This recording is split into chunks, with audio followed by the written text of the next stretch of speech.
It's the weekly feed, Kyle Meredith. I'm joined by Tim Kingsbury from Arcade Fire today. What's going on, man? Not much. How are you? Good. Yeah, excited to be here. Yeah, I'm catching you on the first night of the North American tour. Yeah. Reflector tour, I Yeah. guess. So congratulations on everything. I mean, it's been crazy from moment go, I think, for you guys. For sure. Yeah. Yeah. It's been nuts. This year has been particularly nuts, but in a good way. It looks like. I mean, is this a make it or break it moment? Do you guys see it like that? Because it feels like you guys. This is the most intense workload I think I've ever seen any band try to pull off. Huh. From the setup to the record, and everything that went, before the release, the tour, all the exposure and everything. It almost feels like this is like, guys, all the money down. Yeah. Let's do this. I guess you could look at it like that. I mean, I don't think it's make it or break it in terms of us as a band or anything. Yeah. But maybe. I mean, we certainly have always just sort of done as much as we can, and so right now I think because of, the fact that things have gone so well in the past, we're in a position where we can try bigger things. So, Yeah. so the thought of doing an arena show and trying to maybe make it a little more intimate it's very an appealing idea for us. Yeah. It's hard to pass up the challenge. Sure. You hear a lot of bands talk about that. Not every band talk about that, but you hear a lot of bands saying, okay, we've made it, to the big room. How do we make it special for every single person? Yeah. And that's got to be a challenge. I mean, you guys have come up with some pretty interesting ideas, but that's still got to be a challenge. For sure, yeah. And I think for a long time we were really kind of averse to the thought of playing in arenas and stuff. But then it's sort of over time it's been, I mean, we've had a few experiences with it and we've been thinking about it, and it's another venue to try and have fun with. And why not? Yeah, I mean, exactly. Who knows, how often you get that chance in a career. Exactly. We've all seen the behind the musics, it just goes up and down and up and down. Yeah, hopefully it keeps going up for you guys, but... sometimes it's good to take a break too. Sure. There is something, though, that's almost like punk rock about the way you guys have come about this.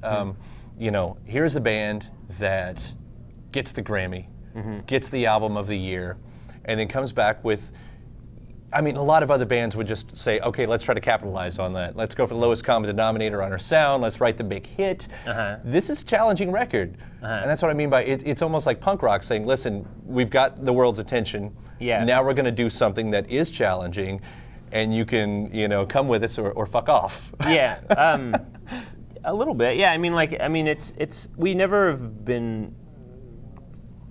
We've always been mostly motivated by doing things that are exciting to us. Yeah. Like, when we started recording, our first songs and writing our first songs, we were mostly fueled by, this is exciting, this sounds good. Sure. It's like, never did we, have the ambition of winning an award or playing an arena for that matter. But once it's handed to you, though, once you are there. Yeah. It seems like it would change the game a little bit, but I guess I don't get that it is, or maybe that you're using the opportunity. Yeah, I think sort of the balance, I didn't grow up being super excited about arena rock bands, Sure. or the Grammys or that kind of thing. Yeah. And so for me, and I think for other people in the band too, it's like, oh, this is interesting, like this is a whole other thing that we can play with or whatever. But it's like, still, like if we were just a straight up pop band doing that, I don't think we would last. Like I don't think we'd be interested for very long. Sure. Well, and I guess that is what's interesting about this record, kind of beyond what I was saying is, I mean, there's a lot of mediocrity out there, which, if you listen to enough music, you kind of figure out, like, there's a lot of bands just phoning it in, and I guess that's it is what interesting, because you had the moment, you could have done it, and you didn't. Well, that's completely respectable. Nice to hear that. I'm glad people on the outside think that, I think that's true. I think we try to stay fairly... keep it interesting for ourselves, for sure. Yeah. Well, with this type of record and what it was, were the band at all surprised at the reception? Because for the first time, it seems like there was a lot of pushback to the idea of you guys trying to push forward. Like, we're going to try something new. And sure, we're more popular than ever right now, but it seems like there was a lot of flaming out there. There was a lot of instant, from the people that seemed like they supported you in the past. Yeah. Which is fine. Yeah. Yeah. Like I I mean, were you surprised? Did you even see that coming? And how did you all handle it when it did? I sort of saw it coming. I mean, I don't know. Like I try to not be too engaged with that stuff, like, because it will make me crazy if I pondered it for long, it would make me feel crazy. But I actually don't think, because it's like an invisible monster that you hear about. It's like people are saying all, but it's not like no one has ever come up to me and said that they don't like the You just record. never had that. And if they did, I'd be so happy to talk to them. I'd be like, oh, or maybe I'd be like, oh, I don't want to talk about that. But it's not, like I don't. It feels fairly abstract. Sure, which is good. I know a lot of those reviewers too. Like, there have been some bands that are from certain areas, and that becomes part of their genetic makeup. In Louisville, we have My Morning Jacket. That's always mentioned. My Morning Jacket is from Louisville. If you have Calexico, it's always mentioned, of their Arizona. I guess with you guys, it's always kind of been like, oh, there's Canada, but this time it's, oh, there's Canada, there's Texas, and now there's Haiti. And so suddenly you guys become this multi-generational sense of, or geographical. That's what I'm looking for. A sense of place kind of thing, which is kind of cool because I can travel the world, I can travel America, and I get this sense like it's just any little town. Everything's every little town. But it's your record that makes me think I'm seeing it wrong. Because if I can hear Haiti, Haiti doesn't sound like Nebraska. And I guess, was that at all when you guys went into it, saying we are taking these influences here, how do we make it sound, and is this an introduction to the rest of the world? Because there's always been that talk, Haiti, Texas, Canada. Now you're blending it all. How do you do that? How do you go in to do that? Because you did it. Well, I think it's been somewhat of over the arc of this band, like, those influences, like, Win and Will being from Haiti, from Texas. Regine's, Haitian background, and the rest of us, Canadians. I think when we came together, those influences were actually all very present for us. But it's taken a long time for us to even communicate everything to each other to get to a point where we could record Reflector. And it was the same with the Suburbs, like we were at that point. And so I think by the time we got to where we were with this record, we'd sort of had enough shared common experience, and we've been playing music together long enough, and when we all took a trip to Haiti about 3 or 4 years ago, and 3 years ago, and sort of, experienced that country a little bit, and then some of the band went to Carnival, and we met some bands from there, and played some shows with them, and so we sort of were taking in, just by being around different music, you take it in. If we'd gone to Nashville and hung out with country bands, we'd take that in too, I'm sure. Well, I guess it's like a lot of bands will do that. They'll go someplace to be influenced, but it kind of still sounds like that band. You're one of the, I'm not saying you're the only band, but you're one of the first times that I can say, this doesn't sound like anything, and I can actually hear the sense of place in their music, which is amazing. And I don't know why it doesn't work for everybody else, but it did work for you guys. Did the Bowie factor change things up for you guys? Because I would imagine, I have this romantic image in my head of you guys saying, okay, this is our record and this is what we're going to do. And holy cow, David Bowie's going to be around. We've got to step up our game now. And this is we've got to work so much harder because he makes everything harder. That's my romantic image in my head.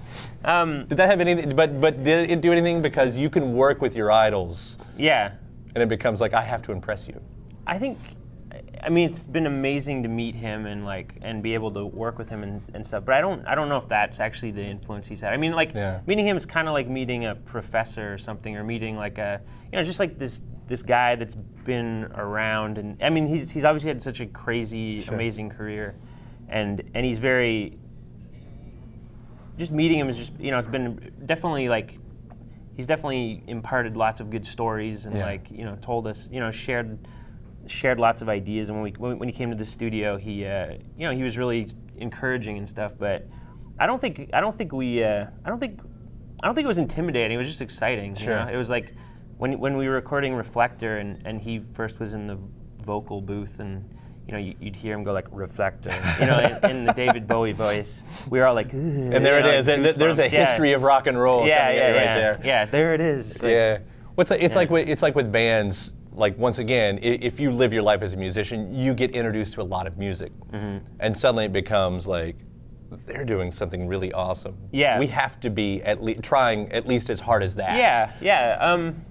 Let me think. Like, definitely. I mean, when we've toured with bands, it gets like that. Like when we toured with LCD Sound System a couple years ago, like we sort of wanted to tour with them because they were our favorite live band, and we were like, we'll feed off that. Like, and same with we toured with Calexico for a bit too, and it was like really awesome. And playing, just being around people like that is certainly, it can't help but influence how you approach it and how you play and how you hear it. And it worked out. The other side of everything that's gone on is, I guess, the Her soundtrack.